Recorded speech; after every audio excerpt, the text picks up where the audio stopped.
Pokemon games usually come in pairs with some notable differences. Most importantly, the version exclusives. In LeafGreen are Pokemon to catch which are not available in Firered. These are Sandshrew, Bellsprout, Slowpoke, Vulpix, Pinsir, Magmar and Staryu. I want to use just those Pokemon and beat this as a Pokemon challenge. Here are the rules. I did the Firered part already and now comes the LeafGreen one. But let's begin.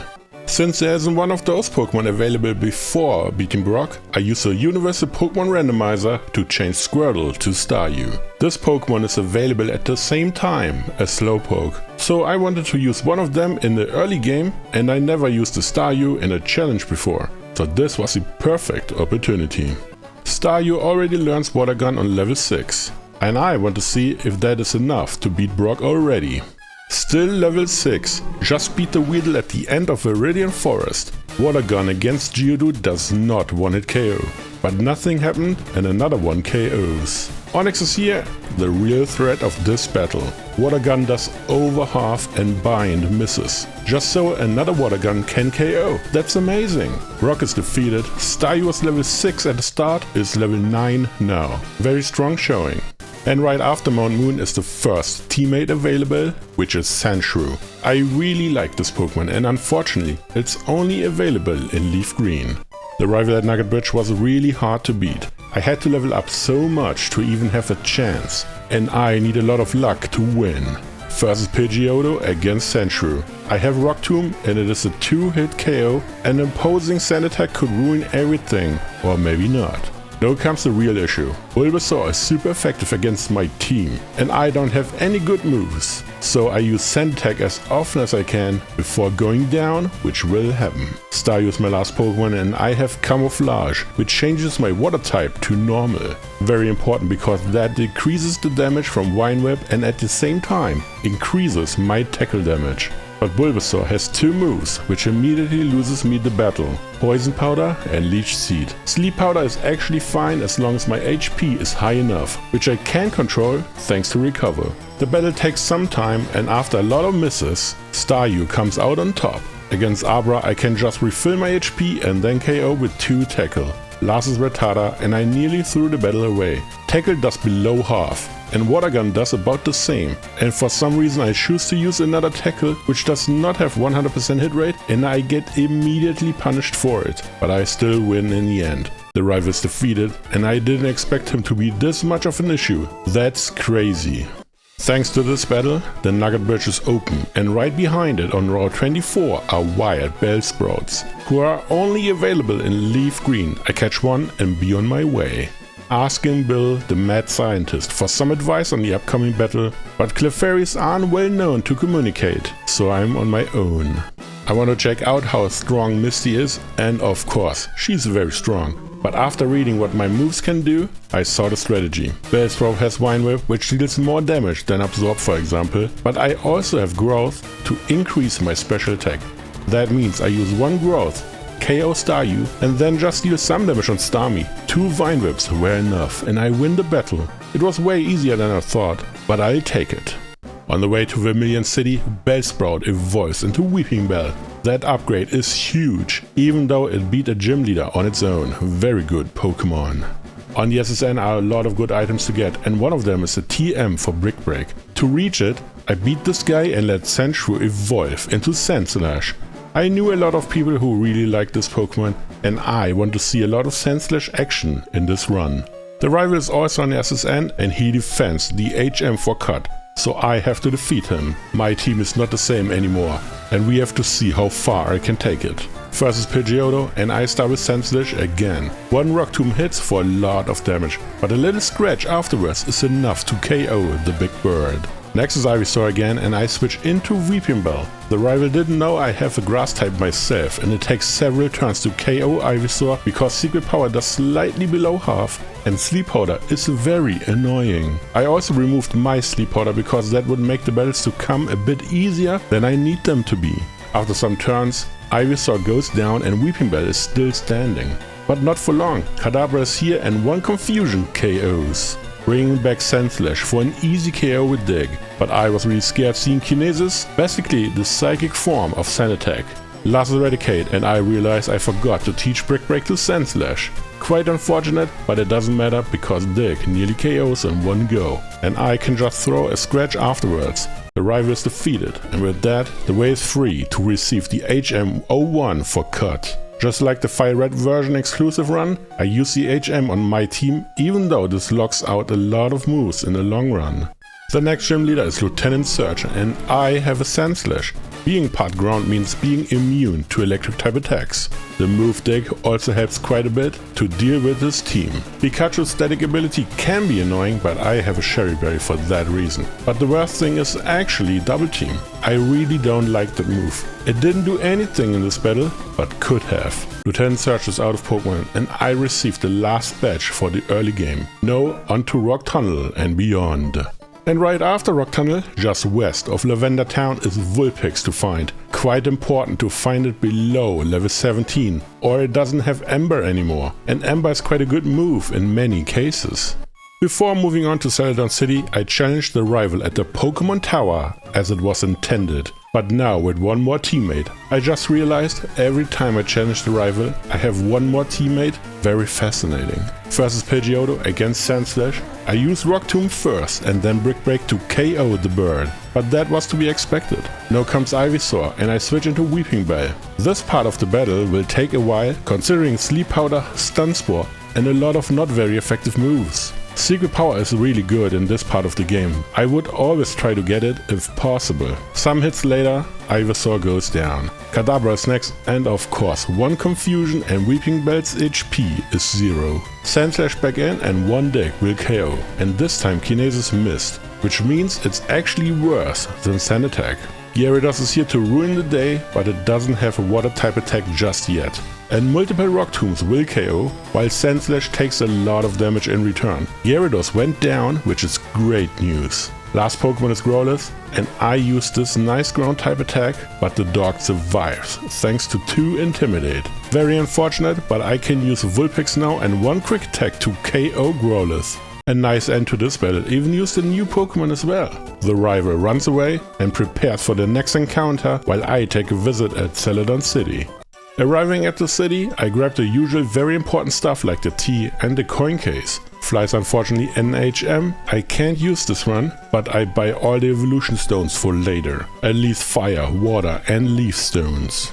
The gym leader of Celadon City is Erika, and she's a specialist on grass types. I want to challenge her and see if Vulpix can do it, but the first Ember showed that this will not be pretty. Even though the burn is really good for me, I use Confuse Ray later, but Paralysis and 1 Hyper Potion can stall a long time until one Pokemon goes down. But after getting hit twice by Confusion and the burn status, lets Vulpix come out on top against Victory Bell. Next is Tangela, and I assumed it's the end for Vulpix here, but 2 Ember is all it took to defeat Tangela even after Ingrain was used. Quite amazing. Last is Vileplume, and of course 1 acid removes Vulpix from the battle, but it was able to shine in this fight. Weeping Bell is here and I use Stun Spore, but totally forgot that Erika has a full heal, so it was quite wasted. As fate wants it. Secret Power hits and paralyzes anyway. That is really good, I love it. Since Hyper Potion is already used, every damage I deal stays on Vileplume. So after several turns, the big flower goes down. Erika is defeated and it worked out quite nicely, even though Vulpix wasn't able to do it on its own. Since Staryu didn't see much action lately, I let it evolve into Starmie, the perhaps strongest water-type Pokemon in Kanto. This, or Gyarados, I'm not sure actually. And with this nice and strong Starmie, I want to find out if it's able to beat up Giovanni, who is so scared he hides deep underground. But I'm here and I found you. So let's battle. Starmie starts out against Onix, but 1 Water Pulse easily KOs, maybe even multiple times over. Next is Kangaskhan, and I was actually prepared to lose Starmie here, but Giovanni wasn't able to use the correct moves. Fake Out is really good, but not being used is typical for Giovanni. Just 2 Mega Punches would KO, maybe 1 bite in between. But Kangaskhan used a lot of random moves, and when Starmie was finally low on HP, Tail Whips were used. I'm not sure what this is, but Giovanni, please learn to battle. Last is Rhyhorn, but 1 Water Pulse and it is gone. Giovanni is defeated, and the Silph Co is finally available to reach the top of Pokémon Tower. I can grab one of the Pokéflutes lying around, Very important item which allows me to wake up Snorlax and get access to the Silent Bridge. He is one of the Fisher brothers and he has a super rod for me. Maybe the most important item in the entire run. That's a bit much, but it's quite good to find the next teammate Slowpoke. It's not one of the best water types, but it may be the answer to Alakazam later on. At least I hope it is. In Fuchsia City is the Safari Zone. I love this place. Well, not if I need to search for the very rare Pinsir. But after a long time, here it is. Very strong Pokemon. I actually think it might be better than Scyther, but that's just me. After a long grinding session, I can let Vulpix evolve into Ninetales. The power boost is very much needed for the next battle. The rival Silph Co is one of those major battles which show the difference from the first half of the game and the second. He starts with Pidgeot and I go with Sandslash. Being slower and get hit by Feather Dance is really bad. But I have no reason to switch out, because that would just open me up to more issues later on. So after a very long back and forth of damage, Sandslash gets down to 1 HP and hit back with a critical hit just to barely survive. Next is Venusaur and I had to laugh a bit. Razor Leaf missed, just so that Rock Tomb hits and lower speed. That was great. I use Ninetales next and can press on Flamethrower to easily remove Venusaur in 2 hits. It can actually tank a lot of damage. Gyarados comes next and even though it does not have a water type attack, it blocks Ninetales very good. I tried Will-O-Wisp but it missed, then Confuse Ray and with another turn I got the burn onto Gyarados before going down. This is a perfect opportunity for Pinsir and just 1 hit to KO. Because of the typing, Growlithe comes in and it gets one-shotted by Rock Slide. Not sure this stays the same at the final battle, but it's good enough for now. Last is Alakazam. I usually say it doesn't deal any damage, but it can deal damage with Future Sight. The usage of Reflect is a bit hard for my damage, but I have Brick Break to destroy it immediately. After some turns, Alakazam goes down. The rival is defeated and I can challenge the final boss of Silph Co to rescue the poor people here and receive my prize. Giovanni is a tough guy and the head of Team Rocket, maybe. His team is quite not so strong and I wanted to just throw my team against his and see how far I can go. Nidorina just loses to Sandslash, while Kangaskhan gets a lot of damage from it as well. In fact so much it goes down after some brick breaks. But I will switch out into Weeping Bell and was astonished to see how much damage Rock Blast did. That was crazy. But 1 Giga Drain refreshes the HP back to full. Against Nidoqueen I had to use Stun Spore to see what happens and then switch into Starmie for an easy KO with 1 Surf or 2. But in the end, Nidoqueen goes down. Giovanni is defeated, Silph Co is rescued and I received the Master Ball for my efforts. I will use it in this run, but it takes some more time to do so.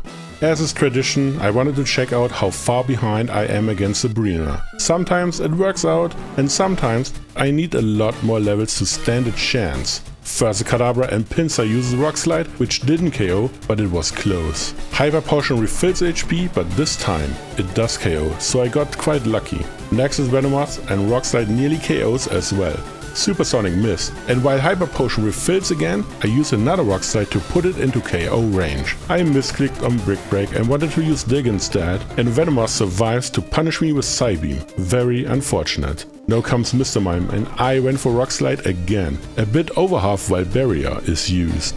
This is one of those moves I get a bit scared because of Batman Pass, but Mr. Mime went for the KO against Pinsir instead. I choose Starmie next to KO with 1 Surf.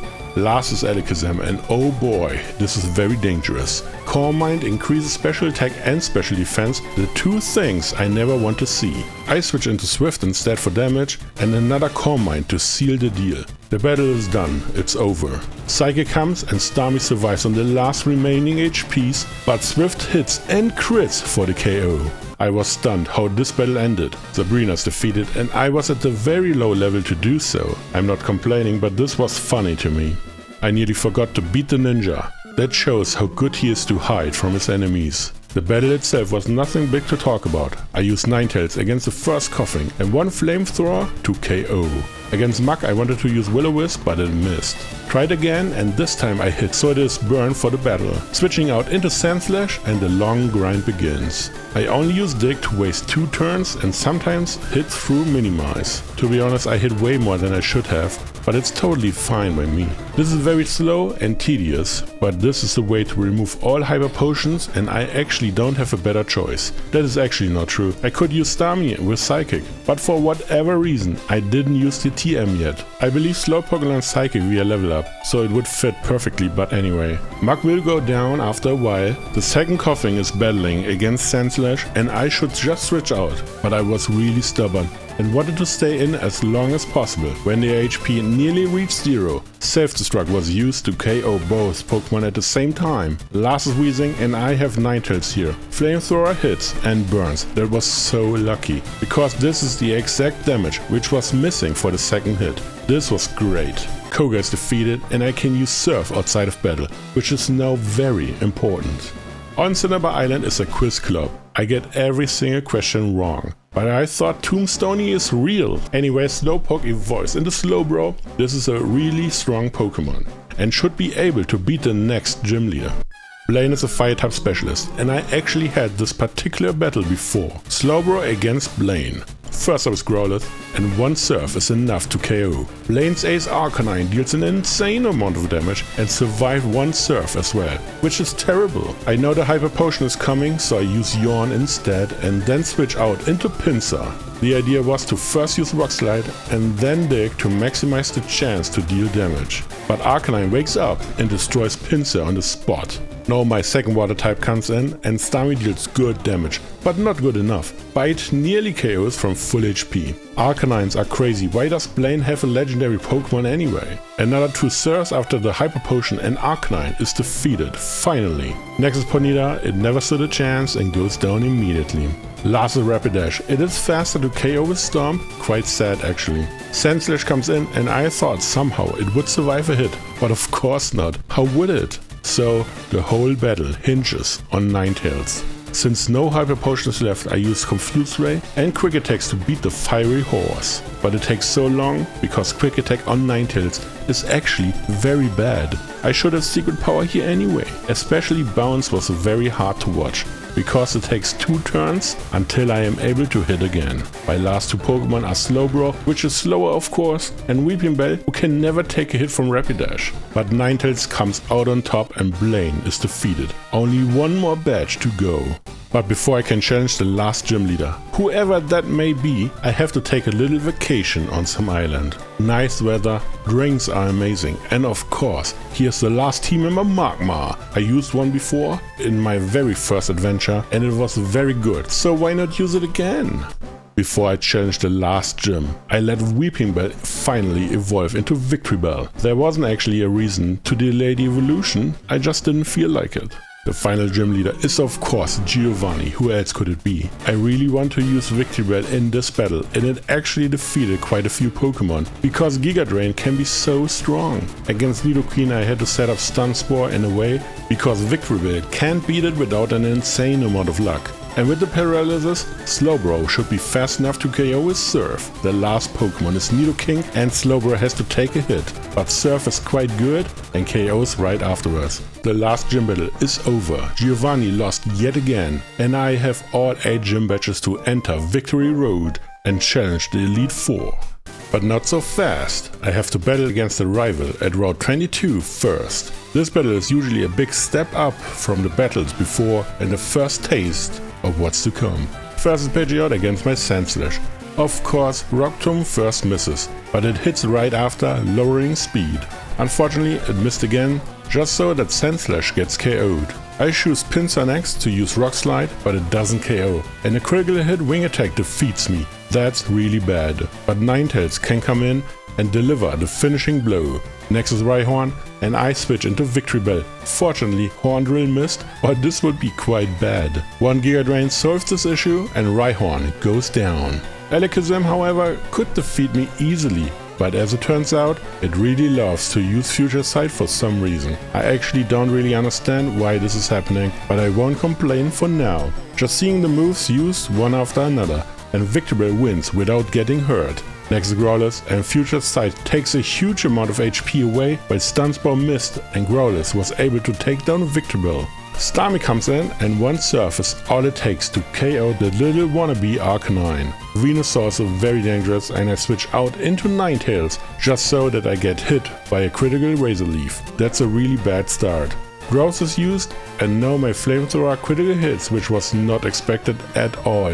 But Venusaur has 2 boosts now and Razor Leaf hits but doesn't KO. Just so that I can hit back and finish the grass type off. Last is Gyarados and there isn't much left to do. I use Will-O-Wisp, which hits and then take a nice Hydro Pump to the face.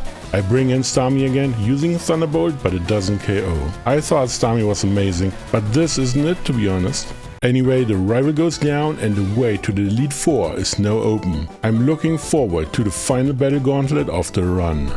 I will go with the level 45 as usual. It's the lowest level of the rival before the Elite Four. Also, I let Ninetales stay in the box. I feel like Magmar and Ninetales fulfill similar roles in this team and Magmar is a newer team member. That's it. So, let's begin.